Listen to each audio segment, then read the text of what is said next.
सर्वा बाधा विनिर्मुक्तो धन धान्य शतान्विता मनुष्यो मत प्रसादेन भविष्यति न संशया।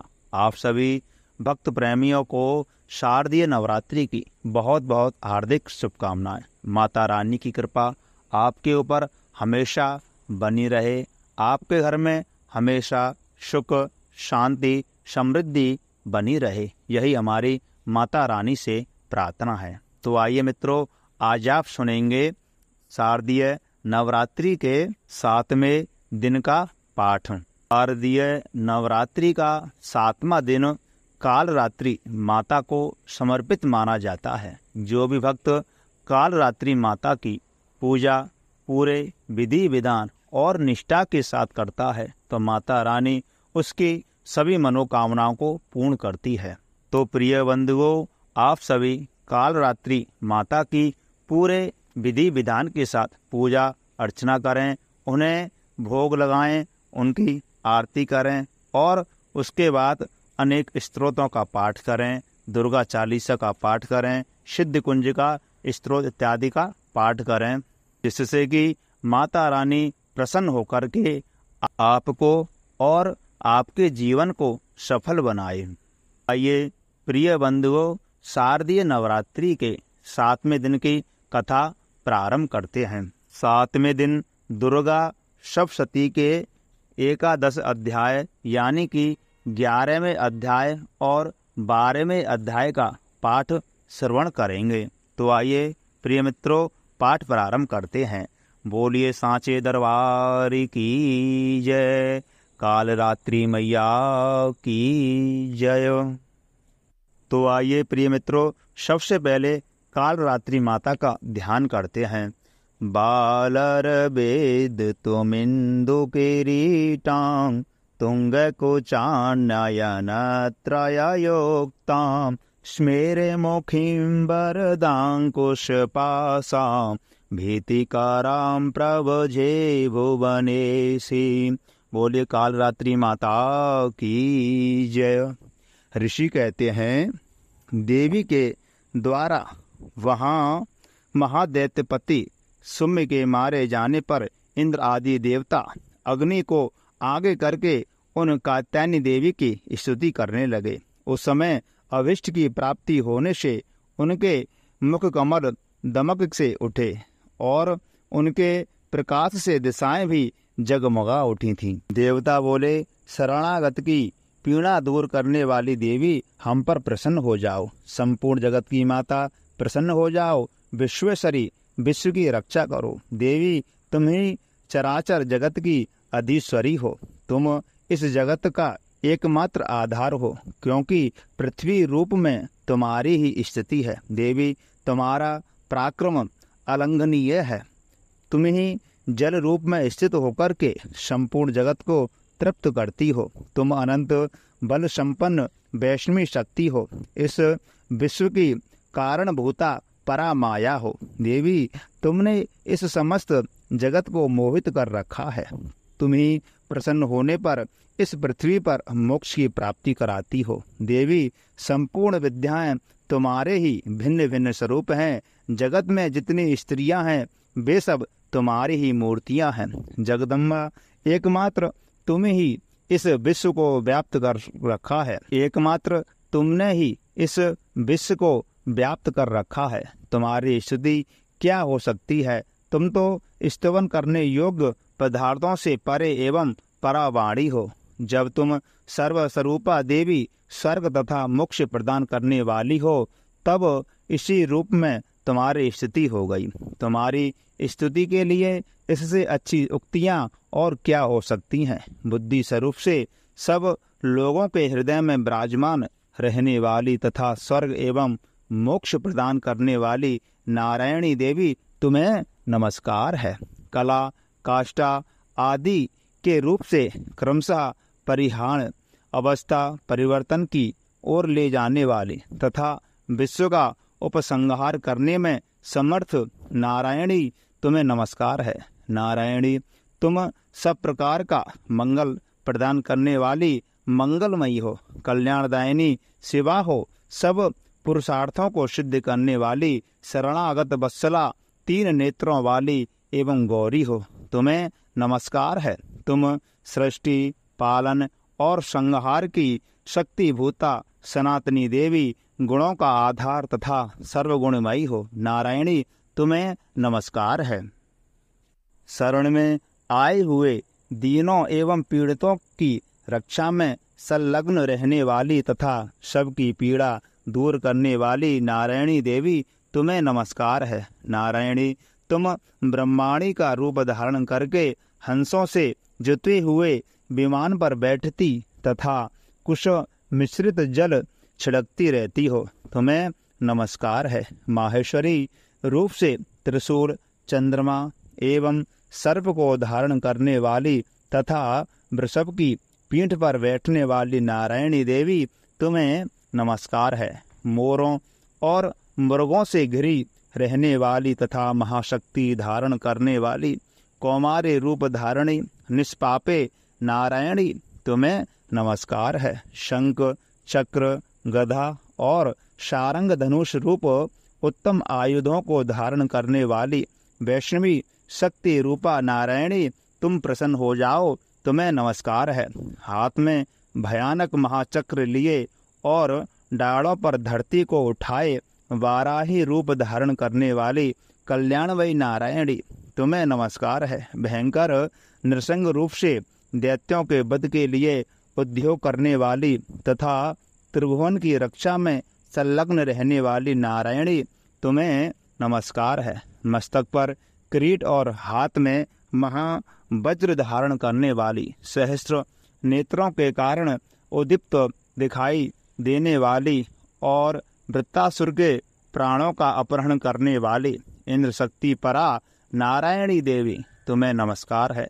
शिव दूती रूप से दैत्यों की महकती सेना का संहार करने वाली भयंकर रूप धारण तथा विकट गर्जना करने वाली नारायणी देवी, तुम्हें नमस्कार है। डाणों के कारण विकराल मुख वाली मंडल माला से सुशोभित मुंड मर्दनी चामुंडा रूप नारायणी, तुम्हें नमस्कार है।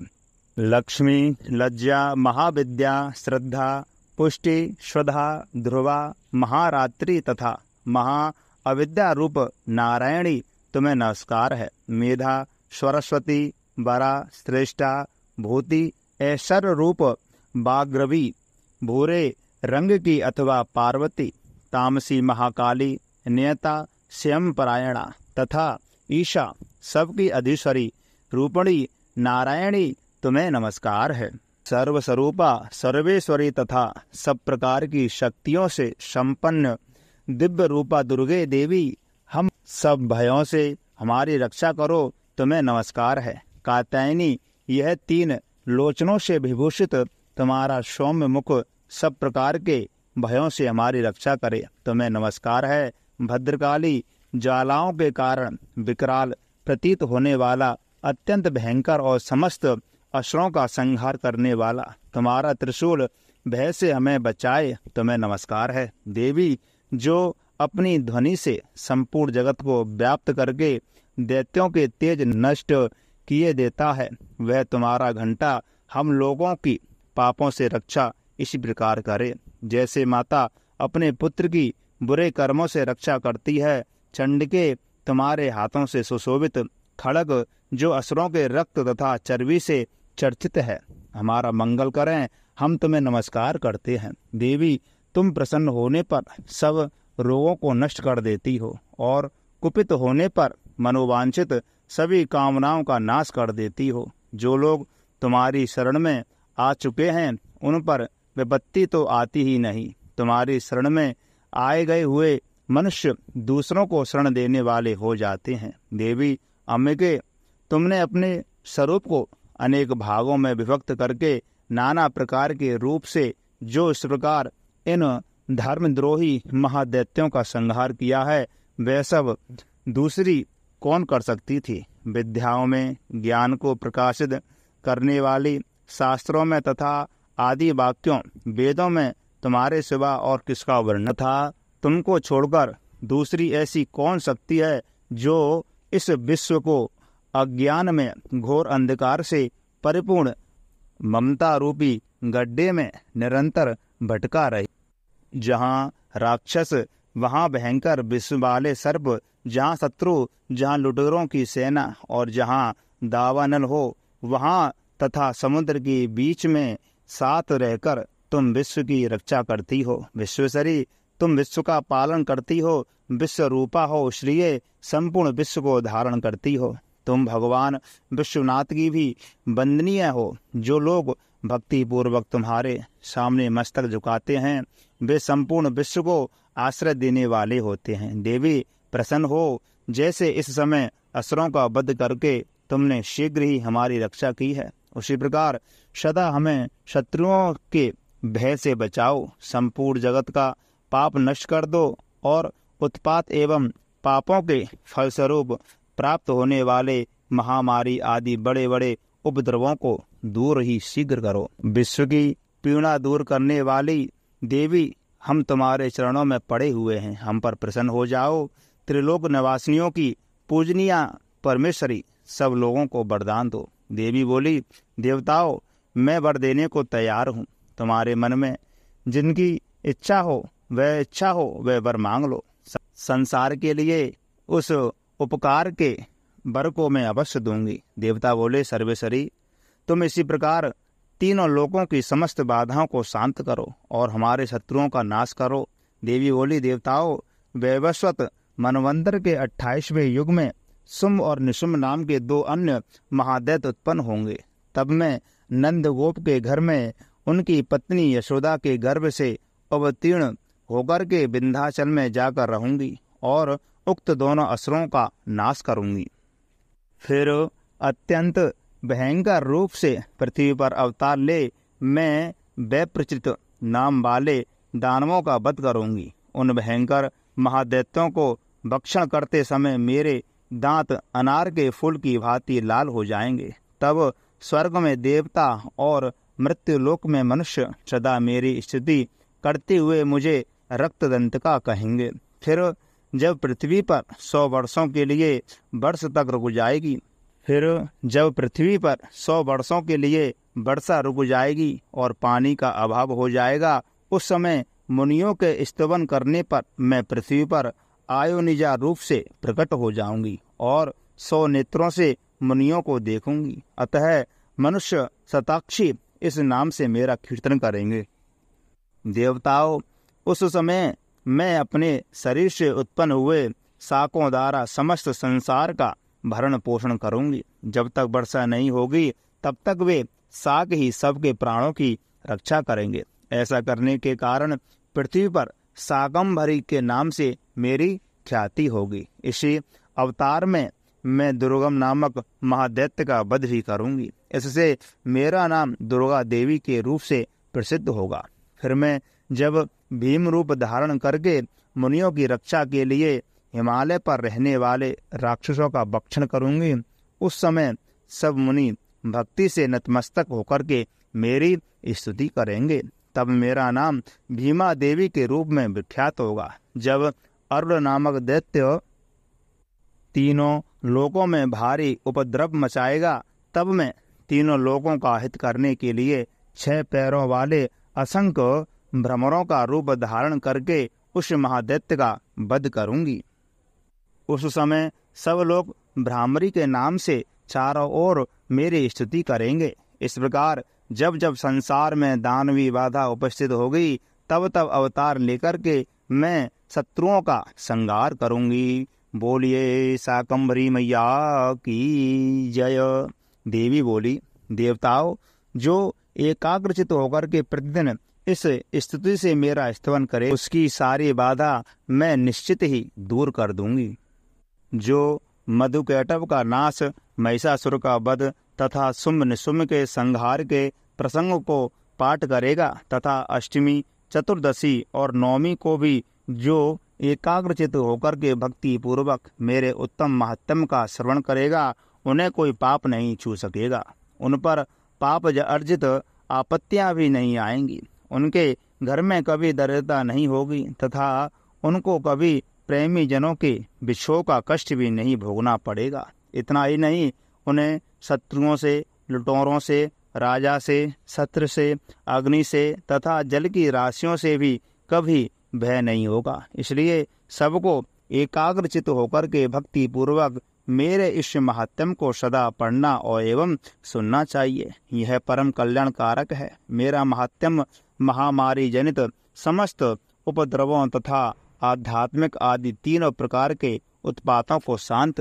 करने वाला है। मेरे जिस मंत्र में प्रतिदिन विधि पूर्वक मेरे इस महात्म्य का पाठ किया जाता है, उस स्थान को मैं कभी नहीं छोड़ती। वहाँ सदा ही मेरी सानिध्य बनी रहती है। बलिदान, पूजा, होम तथा महोत्सव के अवसरों पर मेरे इस चरित्र का पूरा पूरा पाठ और श्रवण करना चाहिए। ऐसा करने पर मनुष्य विधि को जानकर या बिना जाने भी मेरे लिए जो बलि, पूजा या होम आदि करेगा, उसे मैं बड़ी प्रसन्नता के साथ ग्रहण करूंगी। शरतकाल में जो वार्षिक महापूजा की जाती है, उस अवसर पर जो मेरे इस महात्म्य को भक्ति पूर्वक सुनेगा, वह मनुष्य मेरे प्रसाद से सब बाधाओं से मुक्त तथा धन, धान्य एवं पुत्र से संपन्न होगा। इसमें तनिक भी संदेह नहीं है। मेरे इस महात्म्य, मेरे प्रादुर्भाव की सुंदर कथाएं तथा युद्ध में किए हुए मेरे महापराक्रम सुनने से मनुष्य निर्भय हो जाता है। मेरे महात्म्य का श्रवण करने वाले पुरुषों के शत्रु नष्ट हो जाते हैं, उन्हें कल्याण की प्राप्ति होती है तथा उनका कुल आनंदित रहता है। सर्वत्र शांति, कर्म में बुरे स्वप्न दिखाई देने पर तथा ग्रह जनित भयंकर पीड़ा उपस्थित होने पर मेरा महात्म्य श्रवण करना चाहिए। इससे सब विघ्न तथा भयंकर ग्रह पीड़ा शांत हो जाती हैं और मनुष्य द्वारा देखा हुआ दुस्वप्न शुभ सपन में परिवर्तित हो जाता है। बाल ग्रहों से आक्रांत हुए बालकों के लिए यह महात्म्य शांति कारक है तथा मनुष्यों के संगठन में फूट होने पर यह अच्छी प्रकार मित्रता कराने वाला है। यह महात्म्य समस्त दुराचारियों के बल का नाश करने वाला है। इसके पाठ मात्र से राक्षसों, भूतों तथा पिशाचों का नाश हो जाता है। मेरा यह सब महात्म्य मेरे सामीप्य की प्राप्ति कराने वाला है। पुष्प, अर्घ, धूप, दीप, गंध आदि उत्तम सामग्रियों द्वारा पूजन करने से, ब्राह्मण को भोजन कराने से, होम करने से, प्रतिदिन अभिषेक करने से, नाना प्रकार के अन्य भोगों का अर्पण करने से तथा दान देने आदि से 1 वर्ष तक जो मेरी आराधना की जाती है और उससे मुझे जितनी प्रसन्नता होती है, उतनी प्रसन्नता मेरे इस महत्तम चरित्र का एक बार श्रवण करने मात्र से हो जाती है। यह महात्म्य श्रवण करने पर पापों को हर लेता और आरोग्य प्रदान करता है। मेरे प्रादुर्भाव का कीर्तन समस्त भूतों से रक्षा करता है तथा मेरा युद्ध विषयक चरित्र दुष्ट दैत्यों का संहार करने वाला है। इसके श्रवण करने पर मनुष्यों को शत्रुओं का भय नहीं रहता। देवताओं, तुमने और ब्रह्मर्षियों ने जो मेरी स्तुतियाँ की हैं तथा ब्रह्मा जी ने जो स्तुतियाँ की हैं, वे सभी कल्याणमयी बुद्धि प्रदान करती हैं। वन में, शून्य मार्ग में अथवा दावा नल से घिरे जाने पर, निर्जल स्थान में लुटेरों के दाव में पड़ जाने पर या शत्रुओं से पकड़े जाने पर अथवा जंगल में सिंह, व्याघ्र और जंगली हाथियों के पीछे करने पर, कुपित राजा के आदेश से वध या बंधन के स्थान में ले जाने अथवा महासागरों से नाव पर बैठने के बाद भारी तूफान से नाव के डगमग होने पर और अत्यंत भयंकर युद्ध में शस्त्रों का प्रहार होने पर अथवा वेदना से पीड़ित होने पर, किंबहुना सभी भयानक बाधाओं के उपस्थित होने पर जो मेरे इस चरित्र का स्मरण करता है, वह मनुष्य संकट से मुक्त हो जाता है। मेरे प्रभाव से सिंह और सिंहक जंतु नष्ट हो जाते हैं तथा लुटेरे और शत्रु भी मेरे चरित्र का स्मरण करने वाले पुरुष से दूर भाग जाते हैं। ऋषि कहते हैं, यों कहकर प्रचंड पराक्रम वाली भगवती चंडिका का सब देवताओं के देखते देखते वही अंतर्ध्यान हो गई। फिर समस्त देवताएं भी शत्रुओं के मारे जाने से निर्भय हो पहले की भांति यज्ञ भाग का उपयोग करते हुए अपने अपने अधिकार का पालन करने लगे। संसार का विध्वंस करने वाले महाभयंकर अतुलित पराक्रमी शत्रु देव शुंभ और महाबली निशुंभ के युद्ध में देवी द्वारा मारे जाने पर शेष दैत्य पाताल लोक में चले गए। राजन, इस प्रकार भगवती अंबिका देवी नित्य होती हुई भी पुनः पुनः प्रकट होकर के जगत की रक्षा करती है। वे ही इस विश्व को मोहित करती है, वे ही जगत को जन्म देती है तथा वे ही प्रार्थना करने पर संतुष्ट होकर के विज्ञान एवं समृद्धि प्रदान करती है। राजन, महाप्रलय के समय महामारी का स्वरूप धारण करने वाली वे महाकाली ही इस समस्त ब्रह्मांड में व्याप्त है। वे ही समय समय पर महामारी होती और वे ही समय पर अजन्मा होती हुई वे सृष्टि के रूप में प्रकट होती है। वे सनातनी देवी ही समय अनुसार संपूर्ण भूतों की रक्षा करती है। मनुष्यों के अभ्युदय के समय ही वे ही घर में लक्ष्मी के रूप में स्थित हो उन्नति प्रदान करती है और वे ही अभाव के समय दरिद्रता बनकर विनाश का कारण बनती है। पुष्प, धूप और गंध आदि से पूजन करके उनकी स्तुति करने पर वे धन, पुत्र, धार्मिक बुद्धि तथा उत्तम गति